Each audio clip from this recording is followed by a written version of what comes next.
Hello friends, welcome to my kingdom કિચનનું સ્વાગત છે તમારું બધાનું। આજે હું તમારા માટે થઈને સ્પેશિયલ એક એવી રેસીપી લઈને આવી છું કે જે છે ઉનાળામાં છે ખાય તો બધાને મજા આવી જાય અને નાનાથી લઈને મોટા બધા ખાઈ શકે છે। જરાય છે હાનિકારક નથી। તેવા જે આપણે છે ઉનાળા માટેનું સ્પેશિયલ આપણે શ્રીખંડ લઈને આવ્યા છે। કેમ કે બજારમાં માર્કેટમાં મળતું હોય છે, રેસ્ટોરન્ટમાં હોય છે તેવું તો શ્રીખંડ છે બધાએ ખાધું જ હોય છે, પણ ઘરે તમે માત્ર 2 થી 3 સામગ્રીથી તમે આ રીતના તૈયાર કરી શકો તેવું આજે શ્રીખંડ બનાવવાના છે। તો વિડીયો અંત સુધી જોતા રહેજો। નવા જો ચેનલ સબસ્ક્રાઈબ કરી દેજો અને લાઈક કરી દેજો। તો આજે આપણે છે તો આ દહીંમાંથી આપણે શ્રીખંડ બનાવવાના છે। કેમ કે ગરમીઓ માટે સ્પેશિયલ આપણે શ્રીખંડ બનાવવા માટે થઈને પહેલાં તો આપણે આ દહીં છે તે લઈ લીધું છે। કેમ કે દહીં સમાવતા તો બધાને આવડતું જ હોય છે, એટલા માટે થઈ અને મેં દહીંનો છે તો સમાવવાનો વિડીયો નથી આમાં એડ કર્યો। તો છે તો હવે આપણે આ દહીં લીધું છે તો તેને આપણે પહેલાં તો આપણે છે તે એક વેલાની અંદર નાખી દેવાનું અને નેટની હોય તેની અંદર અથવા કોઈ પણ આસું એવું કપડું હોય તેની અંદર નાખી દેવાનું છે દહીંને આપણે। તો અહીંયા આપણે છે ત્યાં નેટનું આપણે લીધું છે કાપડ, તો આપણે પહેલાં એક આ તપેલી રાખવાની અને તેની અંદર આપણે આ દુપટ્ટોને નાખી દઈશું આ રીતે। અને હવે તેની અંદર આપણે જે દહીં રાખ્યું છે તેને નાખી દઈશું।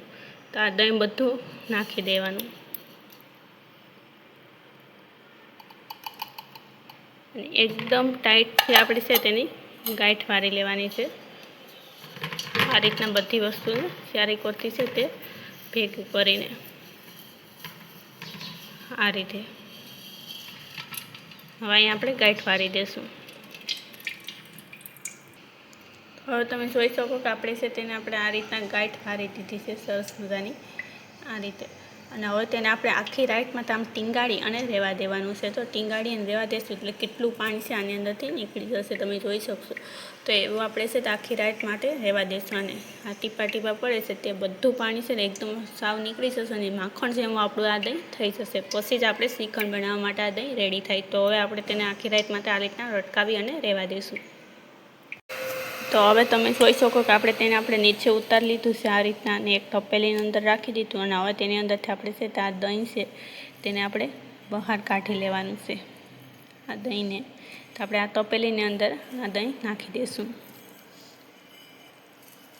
આ રીતે કરી અને નાખી દેવાનું।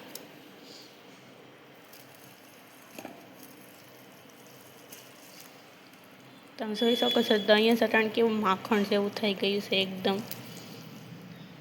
અને હવે આપણે આમાં આગળ કઈ રીતના કરવું તે આપણે જોઈએ। તો આ એકદમ સ્મૂથ એવું આપણું આ દહીં થઈ ગયું છે, જે રીતનું માખણ હોય છે તેવું જ। તો હવે આપણે આની અંદર આપણે ઓછી સામગ્રીની અંદર આપણે શ્રીખંડ તૈયાર કરવાનું છે ઉનાળાનું। તો હવે તમે જોઈ શકો કે આપણું છે તો આ રીતના આપણે છે તો માખણ જેવું થઈ ગયું દહીં। તેની અંદર આપણે ખાંડ નાખવાની છે જે પીસી રાખી છે તે, પણ તેની પહેલાં તેને આપણે આ રીતના સરસ મજાનું ગ્રાઇન્ડ કરી લઈશું એટલે એકદમ સ્મૂથ એવું આપણું છે ત્યાં દહીં થઈ જશે। આ રીતના તેને મિક્સ કરી લઈશું, એકદમ સરસ મજાનું હલાવી લઈશું આ રીતે।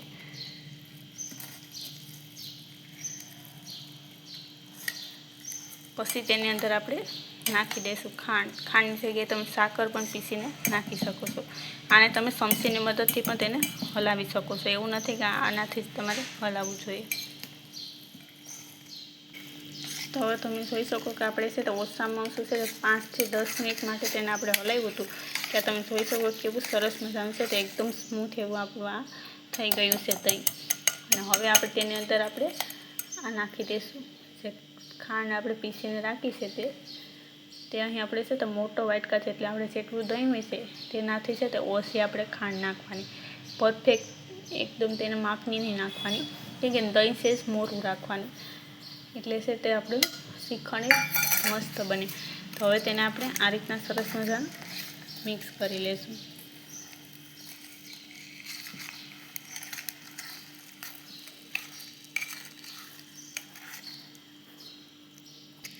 તો હવે તમે જોઈ શકો કેવું સરસ મજાનું છે તે સાકર સાથે પણ આપણે ખાંડ છે પીસીને રાખી દઈએ તેની સાથે દહીં એક્ઝેપ્ટ થઈ ગયું છે।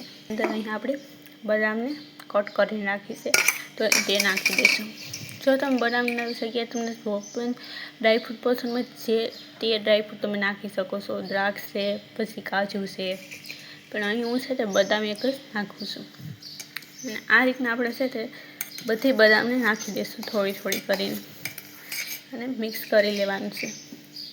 આ રીતના. અને હવે તેને આપણે છે તે એક શ્રીખંડનો કે જે ડબલો હોય છે તેની અંદર નાખીને ભરી મૂકી દઈશું.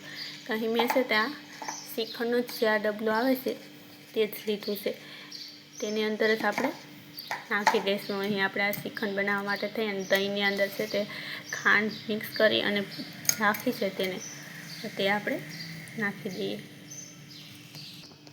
તો હવે આપણે છે તે આ રીતના આપણે છે તે નાખી દઈશું. જે દહીંને છે તે શ્રીખંડ બનાવવા માટે થઈને રાખ્યું છે તેને આ રીતે.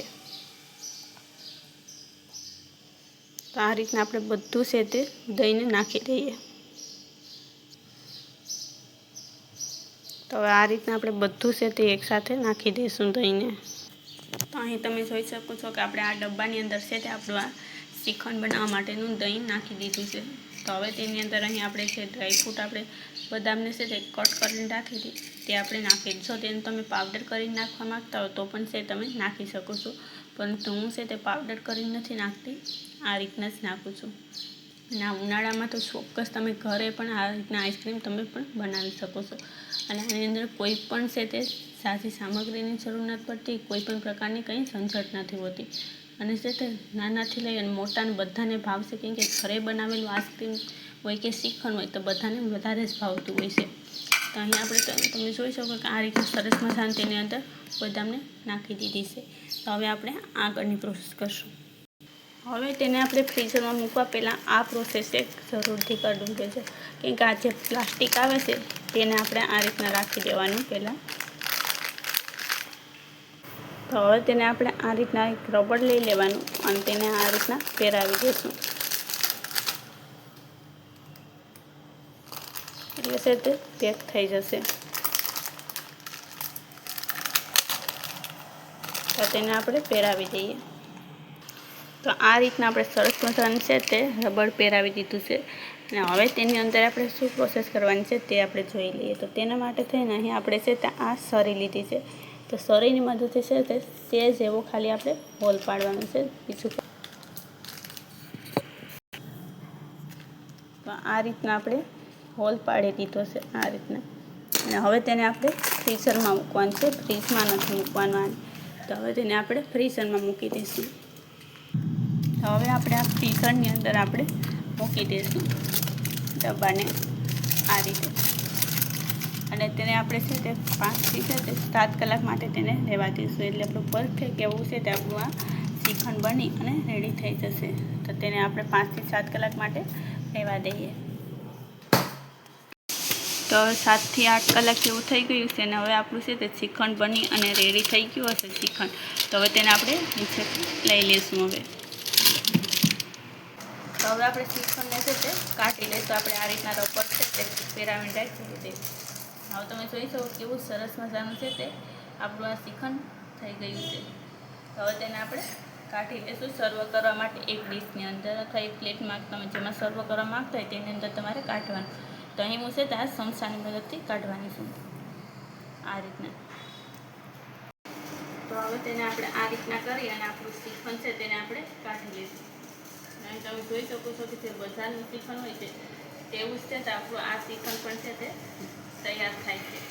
અને આ શ્રીખંડ છે તે કોઈ પણ પ્રકારનું હાનિકારક નથી થતું ને એકદમ ટેસ્ટી એવું છે તો આપણું આ શ્રીખંડ બને છે. માત્ર છે તે ઓછા ખર્ચમાં આપણું આ શ્રીખંડ છે તે તૈયાર થઈ જતું હોય છે.